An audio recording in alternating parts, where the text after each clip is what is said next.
Now it's time for the talk show section, and we're going to meet some of Crowd One's talented leaders to talk about their experience within network marketing.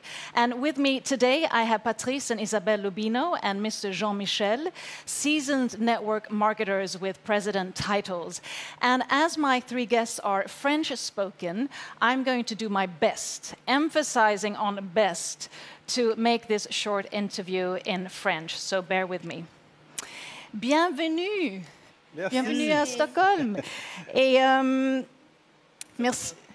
J'ai dans ma poche 1 millier de bisous de Guadeloupéens rien que pour toi. Oh, mais ça... Merci, merci, De merci. rien. Très gentil.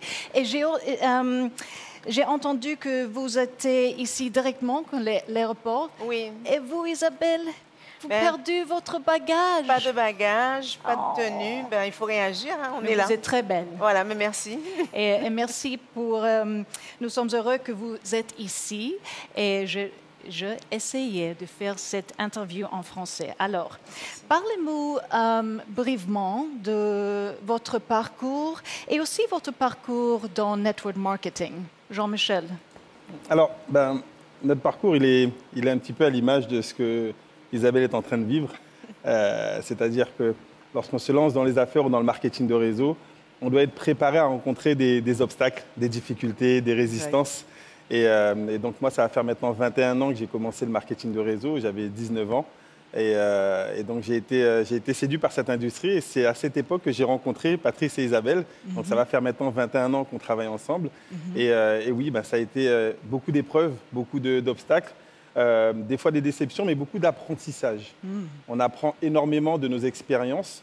J'avais entendu une phrase qui dit que soit on gagne, soit on apprend. Et c'est exactement cela. Apprendre de nos expériences pour à chaque fois être un petit peu meilleur qu'hier et moins que demain. On est vraiment dans cette phase où on doit rencontrer des personnes, travailler avec des gens. Et ça, c'est ce qui fait pour moi de ce métier le plus beau métier du monde. Oui, c'est vrai. Et Isabelle, c'est la même pour vous? Ben, en fait, moi, je viens d'un autre milieu puisque je travaillais, j'avais une carrière, je dirais, toute tracée. J'étais ingénieure et j'ai rencontré le marketing à un moment où j'étais en train de me chercher. J'étais en train de vouloir autre chose. Et effectivement, j'ai pu voyager à travers le monde, rencontrer des cultures, vivre, observer, voir en fait que quelles que soient les populations, quels que soient les pays, quelle que soit la couleur, quel que soit d'où on vient, toutes les personnes en fait sont égales. Elles aspirent simplement à un mieux-être pour elles, pour leur famille. Et donc ce parcours-là, c'est à l'image de ce que je vis aujourd'hui, c'est-à-dire il y a eu des hauts, des bas, et il faut toujours réagir, toujours être réactif, toujours rebondir, toujours avoir le cerveau accroché à aller plus loin, plus haut, plus fort. Et le marketing de réseau, c'est une vie de challenge et c'est juste excitant comme métier, quoi. Et pour vous, Moi, je suis un Patrice? ancien militaire de carrière. Ah, Et j'avais envie de faire autre chose. J'avais envie de découvrir le monde. Quand j'étais petit, quand on me demandait qu'est-ce que je voulais faire comme métier, je disais que je voulais être James Bond. pour tous les garçons. Des belles voitures, des jolies femmes et de l'argent. Et je crois que le métier qui nous permet de pouvoir faire tout ça et de donner aux autres, c'est vraiment le marketing de réseau. Wow. Et tant qu'on est entrepreneur, vous avez besoin de structure, motivation, discipline, et quelque chose comme ça. Dites-nous, comment vous structurez votre jour? Et parce que vous travaillez tout le temps, pareil. Ensemble. Oui, d'accord. En fait, très rapidement, j'ai compris qu'il fallait changer nos habitudes. On ne se demande pas quand on marche, est-ce qu'il faut poser le talon ou la pointe des pieds? Est-ce qu'on commence par la jambe droite ou la jambe gauche? Alors moi, j'ai créé mon succès en changeant mes habitudes. Quand on va se coucher dans son lit, on se couche toujours sur le même côté. C'est vrai. Eh bien, quand je pense, je mets dans ma tête mes rêves, mes objectifs, et je les répète toute la journée. Toute la journée, dès que j'ai un moment, je les regarde, je les lis, je parle avec mes leaders, je leur parle de leurs objectifs, et c'est comme ça qu'en fait, on garde la motivation en permettant à d'autres personnes, elles aussi, à atteindre leurs objectifs. Merci. Et vous, Isabelle? Souvent, les personnes, quand elles travaillent avec nous, la première chose qui arrive, c'est mais comment tu fais? Moi, je suis une femme, j'ai des enfants, etc., etc. J'ai beaucoup de femmes autour de moi qui ont toujours cette problématique de savoir comment est-ce qu'elles vont organiser leur temps. Et je pense qu'en fait, cette petite voix qu'on a à l'intérieur de nous, que ce soit une femme, homme, peu importe d'où on vient, on passe tous des épreuves, peu importe comment elles s'appellent l'épreuve, enfant, difficulté, peu importe. Je pense qu'à cette petite voix qu'on a à l'intérieur de nous, ben, il faut arriver à la dompter. Et je pense que c'est la première discipline. C'est ce qu'on a à l'intérieur de soi, arriver à la faire taire, la mettre de côté et faire ce qu'on a à faire, point barre, peu importe d'où on vient. Et c'est ça, en fait, oui, c'est la première discipline, en fait, que j'ai. Puisque bon, je suis mariée, on travaille à 100% dans cette activité. C'est pas toujours évident d'être entre les Twin Towers, d'accord? De trouver sa place, d'accord? En plus, je suis une femme parmi des hommes, c'est pas toujours évident. Non. Et, mais il faut trouver sa place, il faut taire la voix qui dit ben, tu peux pas, tu arriveras pas, etc. Il faut trouver sa place à l'intérieur de soi, se fixer ses objectifs. Et quoi qu'il arrive, cette activité, elle est pas facile, mais elle est simple.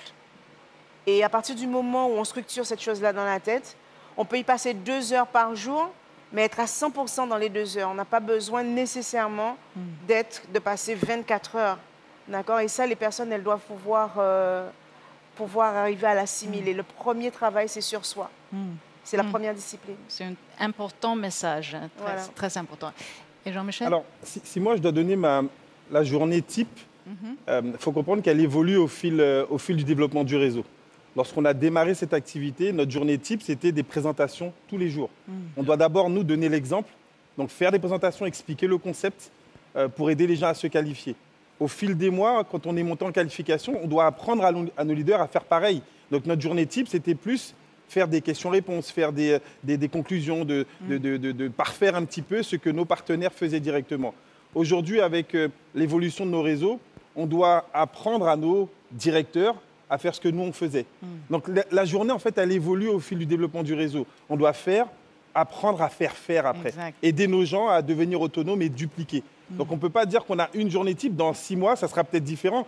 On sera peut-être ambassadeur, on travaille pour. Donc on va aider nos partenaires présidents à qualifier des directeurs. Et donc on doit faire évoluer notre business. Notre business, il vit tous les jours. Oui.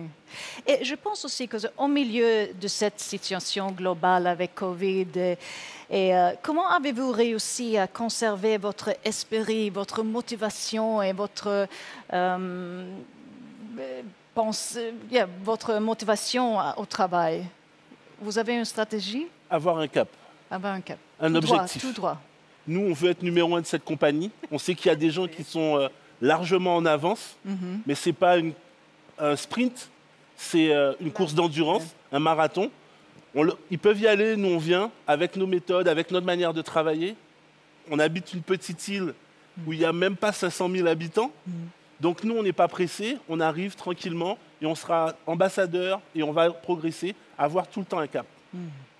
Ça c'est vrai. Isabelle? Et oui, comme Patrice vient de le dire, c'est ne jamais abandonner, être tout le temps persévérant, jamais abandonner. Les épreuves, ben, on arrive, on les prend. Ça ne veut pas dire qu'on est à l'épreuve des épreuves.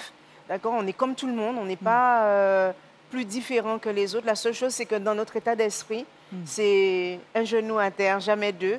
Et quoi qu'il arrive, c'est on y va, on y va, on y va. Ce matin, on a eu pas mal de résistance. Il y a quelqu'un qui nous a dit qu'on ne prendra pas l'avion, parce qu'on était notre avion des Antilles. On a fait 12 heures de vol.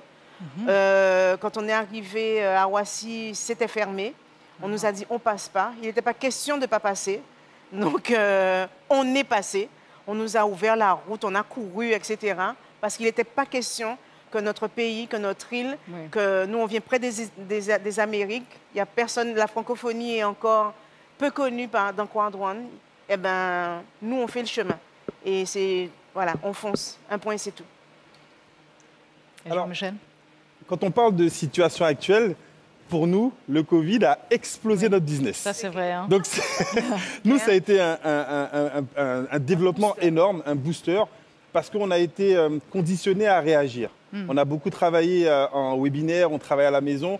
Patrice a donné le mot important, c'est le cap, avoir un objectif, ce sont la puissance de nos objectifs qui nous donnent envie à chaque fois de rebondir. Et de On a trouver des tous solutions. de trouver des solutions. On a des familles, donc nos familles prennent une part importante dans notre réalisation. C'est clair. Nos partenaires ont des familles et c'est pour ça, les objectifs, je pense que c'est le point le plus important. Si on ne sait pas où on va, il y a une phrase qui dit que si on ne sait pas sur quel port notre bateau va aller, ben, aucun vent ne sera favorable. Donc si on a un objectif précis, là on va pouvoir utiliser tous les éléments pour nous permettre de nous réaliser. Donc clair. cette période-là, pour nous, elle était exceptionnelle. Et la dernière question, dis-moi, la qualité le plus importante à avoir en tant que leader et entrepreneur, dis-moi, c'est quoi? Pour moi, c'est la vision. Vision. J'entends souvent parler de vivre le moment présent. Mais pour moi, le présent, c'est déjà le passé. Je suis toujours en train de programmer dans ma tête le futur. Comment ça doit être. Je ne laisse pas la place à l'imprévu. Je l'imagine, je le pense détail par détail, comment je veux que ça soit. Et ça peut être que comme ça ne peut pas être autrement. Visualiser. Il y a des gens qui pensent que c'est un peu de magie ou que ça ne sert à rien. Mais je peux dire qu'aujourd'hui, si j'ai une femme merveilleuse comme celle-là, si on a le succès qu'on a, si j'ai des leaders, on a des leaders dans nos organisations, c'est qu'à chaque fois, avant même de les rencontrer, on les a déjà imaginés, comment on veut qu'ils soient, où on veut qu'ils soient, qu'est-ce qu'ils font, comment ils travaillent. Et après, ça se passe directement, la vision. La vision, the vision. Ben, je pense que vous l'aurez compris, depuis tout à l'heure, je ne parle que de ça. Pour moi, c'est la persévérance. Pour moi, cette vie-là, c'est un parcours d'obstacles. Et les épreuves sont des obstacles. On doit passer l'obstacle, trouver des solutions, contourner, trouver une solution pour passer. Et ça fait 20 ans qu'on travaille, 21 ans qu'on travaille tous les trois ensemble, qu'on a appris à se connaître, à s'apprécier. Aujourd'hui, on n'est pas des amis, on n'est même pas des associés, on est une famille. Et ce qui nous caractérise tous les trois, c'est ça, c'est la persévérance, quoi qu'il arrive. Et chercher des solutions, pas pour nous, parce que c'est aussi l'essence de ce qui fait notre force. C'est que même si on vient d'une petite île, ce n'est pas les circonstances en fait qui font qui on est aujourd'hui, c'est ce qu'on a dans notre état d'esprit et l'équipe qui nous suit. Parce qu'on a vous nous voyez tous les trois, mais on représente l'Afrique, on représente la Caraïbe, on représente le Brésil qui est en train de naître, on représente beaucoup d'endroits. Notre métissage a fait qu'aujourd'hui, on n'a aucune barrière. Donc, tout d'un coup, on a réduit la planète à une simple petite île. Exact. Et aujourd'hui, notre focus, c'est juste la persévérance et on ne lâche rien, en fait. Perseverance. Alors moi je vais emprunter une qualité à une de mes partenaires qui utilise ce mot, qui s'appelle Marie-Josée Médéric, elle est de la Guadeloupe. Et elle parle de résilience. Resilience. La résilience, c'est cette capacité qu'on a effectivement à pouvoir rebondir après une résistance, après un échec ou bien après un traumatisme. Et c'est exactement ce qu'on veut expliquer aux gens. Aujourd'hui, il y a 10, 20, 30, 100 raisons de pouvoir arrêter et abandonner le business. Il y a déjà plein de gens qui peut-être sont déjà dans cette phase de se dire « Ah, c'est difficile, la compagnie n'a pas fait ceci, la compagnie n'a pas fait cela, mon sponsor ne m'a pas aidé, mes filles, elles ont abandonné. » Mais toi, qu'est-ce que toi, tu décides de faire malgré les difficultés? Si d'autres réussissent, toi, tu dois réussir. Donc pour moi, c'est l'une des qualités qu'un leader doit avoir, cette capacité à rebondir et rebondir plus haut après un échec ou bien après une résistance forte. Merci pour votre inspiration ce soir, cette journée, et merci beaucoup. Merci et beaucoup. Bon voyage Merci à la maison. Thank you so much to these three eminent leaders who talked about vision, persistency, and resilience. And before I continue with my next guest, let's check in with our talented graffiti painter, Adam, and see what he's come up with.